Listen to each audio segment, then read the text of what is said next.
জামালপুরের সরিষাবাড়ি উপজেলার ভাটারা ইউনিয়নে ভিজিডি অর্থাৎ ভিডব্লিউবি কর্মসূচির আওতায় ২০২৫ থেকে ২০২৬ অর্থবছরের ৩ মাসের ভিজিডি চাল সুষ্ঠুভাবে বিতরণ করা হয়েছে। ইউনিয়নের মোট ২৯৬ জন কার্ডধারী সুবিধাভোগী নারী এই কর্মসূচির আওতায় রয়েছেন। সকালে ভাটারা ইউনিয়ন পরিষদ প্রাঙ্গণে জুলাই, আগস্ট ও সেপ্টেম্বর মাসের ৩ মাসের জন্য প্রতিজনকে ৯০ কেজি করে চাল, প্রতি মাসে ৩০ কেজি করে ৩ বস্তা বিতরণ করা হয়। চাল বিতরণ কার্যক্রমের উদ্বোধন করেন ভাটারা ইউনিয়ন পরিষদের ভারপ্রাপ্ত চেয়ারম্যান আনিসুর রহমান আনিস। ভাটারা ইউনিয়ন পরিষদের ভারপ্রাপ্ত চেয়ারম্যান আনিসুর রহমান আনিস বলেন, ইউনিয়ন পরিষদের সব কার্যক্রম সঠিকভাবে পরিচালিত হবে। কার্ডধারীরা সঠিক পরিমাণে তাদের প্রাপ্য চাল পাবেন। ইউনিয়নের জনগণের সহযোগিতায় সুষ্ঠু বণ্টনের এই ধারাবাহিকতা অব্যাহত থাকবে।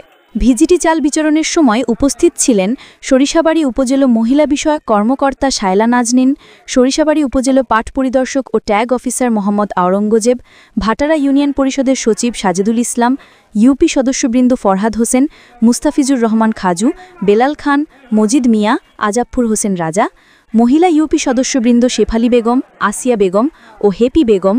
চাল বিতরণ অনুষ্ঠানে স্থানীয় গণ্যমান্য ব্যক্তিবর্গ ও উপকারভোগী পরিবারসমূহের উপস্থিতিতে পুরো কার্যক্রম উৎসব মুখর পরিবেশে সম্পন্ন হয়।